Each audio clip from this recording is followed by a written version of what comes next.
How's it going, everybody? Welcome to another edition of The Opinion. And with Big 12 Media Days out of the way, SEC Media Days out of the way, ACC Media Days just getting started up, and I believe next week we have Big 10 Media Days as well as Pac-12 Media Days to round out the Power 5 conferences. So what does that tell everybody?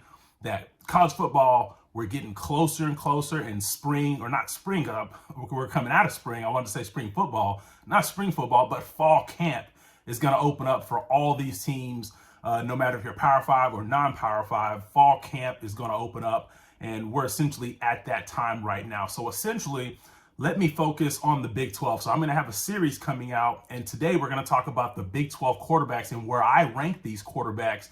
And essentially, these rankings are going to fall in based off of what I think that they're going to do this year within the conference among their peers at quarterback. But essentially, I'm going to have a series. So if you're not subscribed, go ahead and subscribe right now, because I'm going to have a series ranking the best quarterbacks from 10 to 1, the best running backs, wide receiver groups, defenses, defensive lines, secondaries, and all of that exclusively with the Big 12 conference, because I happen to live in Big 12 country. So this is the region, or essentially the teams that I'm essentially going to watch the most during college football season. But today, let's focus on the quarterbacks in the Big 12, because I think that quarterback play within the Big 12 conference is essentially going to get back to where it has been for the majority of the years in the Big 12. The last couple of years, quarterback play was kind of down in the Big 12. The pace of play on offense was kind of down.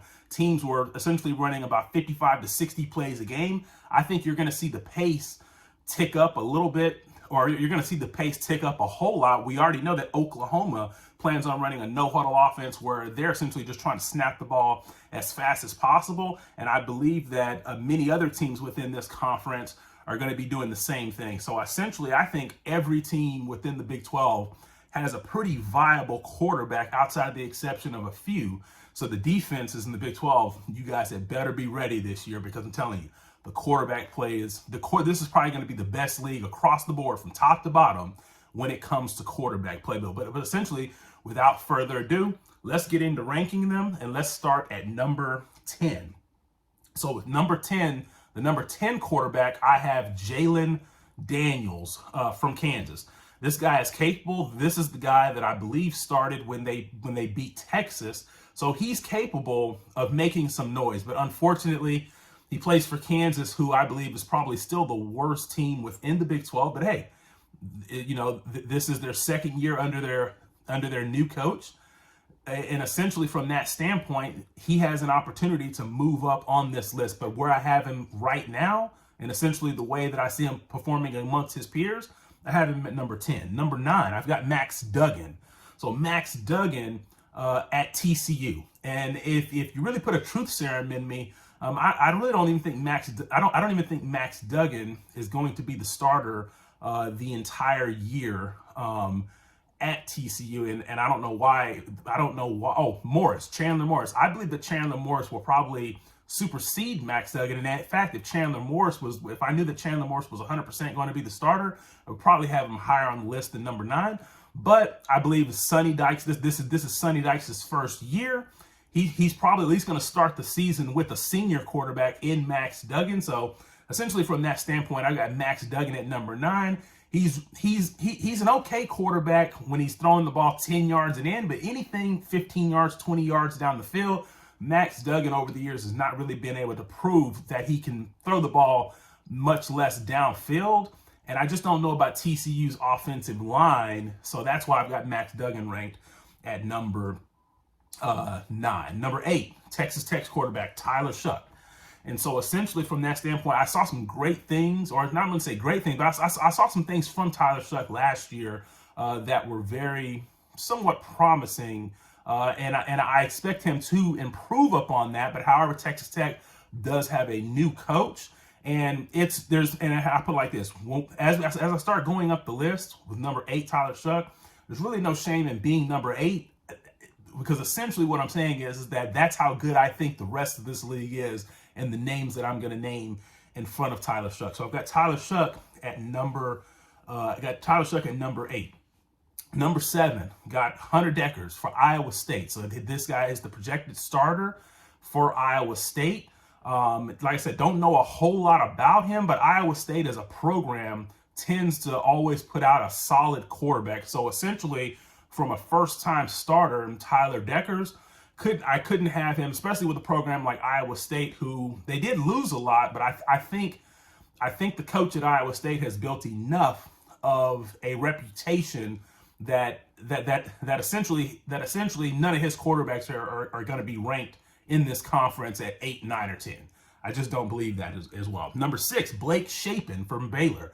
So this is the guy that actually started the Big 12 championship game against Oklahoma State last year. I believe he started the game before the Big 12 championship.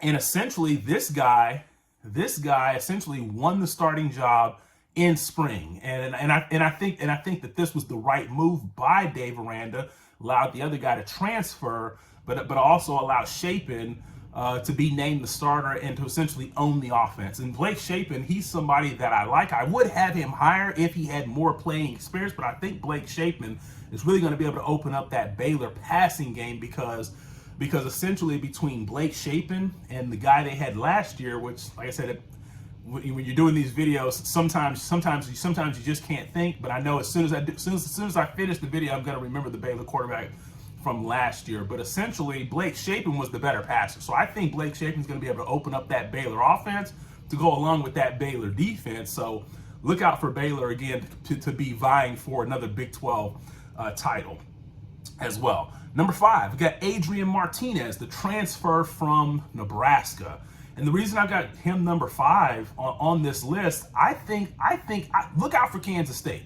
Kansas State is a dark horse to make some noise in the Big 12. And I'll put it like this. If Kansas State does not make the Big 12 championship game, Kansas State will upset somebody who plays in that Big 12 championship game. Or I'll say Kansas State will upset somebody and essentially knock them out of the Big 12 championship game, because Kansas State, I think that Kansas State's got running back. They essentially have the players on the defense, and I think Adrian Martinez fits into the type of offense that they like to run. Is he the greatest passer in this league? Absolutely not.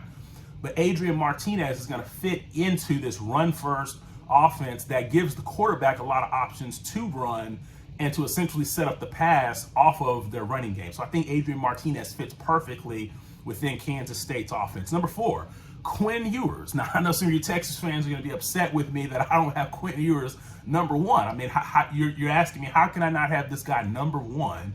He was the top-ranked high school player in his class, whether it was 2021 or the 2022 class. Whichever class you put him in, he was the highest-ranked guy. I think he had like 1,000 rating on Rivals. But Quinn Ewers, and I think Texas is going to have a much better season than they had last year. But a lot of people think Texas offense is going to be this unstoppable juggernaut, and I just don't see that. They do have Bijan Robinson, they do have Xavier Worthy, but the offensive line, I know they recruited well, but these guys are true freshmen. We can't expect these guys to essentially come in and basically be, All-Americans from the get-go. And everything as well. So the offensive line with Texas, and essentially I just don't think their offense is going to be quite as good as what everybody else is thinking. And then you have to remember, Quinn Ewers, I mean, technically he's still a true freshman. I mean, I know he reclassified, I know he was at Ohio State, but technically he's still a true freshman. So essentially from that standpoint, there is going to be a learning curve. I'm not saying he won't be good. I'm not saying that. I mean, he's just a true freshman. The guys that are ahead of him on this list have quite a bit more experience than he does as well. Number 3, Dillon Gabriel, Oklahoma Sooners. So they're going to be running that Baylor offense. And I think Dillon Gabriel, the offense may have a few hiccups to begin the season because Dillon Gabriel is going to be trying to get everybody else on the same page. Dillon Gabriel, Jeff Lebby, they know the offense in and out because they were tag teamed up together at UCF in 2019. And then even after Jeff Lebby left, 2020, Dillon Gabriel still ran this same offense. So look for explosive things out of this Oklahoma offense, really just being able to stress the defense by putting receivers from sideline to sideline outside the numbers. And I think Dillon Gabriel has an opportunity to have a very, very big year with the offensive line coming together and the receiving core. It's going to be a lot better than what people think. Number 2, JT Daniels. Now, if this guy can stay healthy, JT Daniels can have a big year for West Virginia. And he alone makes them a whole lot better team than what they would be without him. Because I think West Virginia, people forget, they had one of the better defenses in the Big 12 last year. And just like Neil Brown said, I saw an interview from Neil Brown, is that, hey, they should have beat Oklahoma last year. They really should have. If the center doesn't snap it over the quarterback's head, they probably beat Oklahoma. And that right there jumpstarts them to having probably a much better season than what they did. But West Virginia finished the season very, very strong. So if JT Daniels can stay healthy, from an arm talent perspective, he may be the most talented. He may have the most talented arm in the conference. However, health is going to be the biggest thing with JT Daniels. And number one, Spencer Sanders. Now, Spencer Sanders got first team quarterback last year in the Big 12, and I think he kind of won that by default. He was good last year, but he wasn't great. But I think Spencer Sanders has an opportunity to be great this year, and here's why. He has a couple of receivers, Jaden Bray and then Brennan Presley. Is it Brennan Braylon? I kind of get them confused. But essentially, the one that plays receiver, not the freshman that just came in, but Brennan Presley and Jaden Bray. And then also, you can't forget about Talon Chatron. No one's talking about this receiver core within the Big 12. And essentially, Jaden Bray and Presley, they were young receivers last year. Last year, Oklahoma State's defense more so carried the team. I think the offense with Oklahoma State carries the team. And Spencer Sanders, he's the quarterback that's been around in this conference the longest outside of Max Duggen.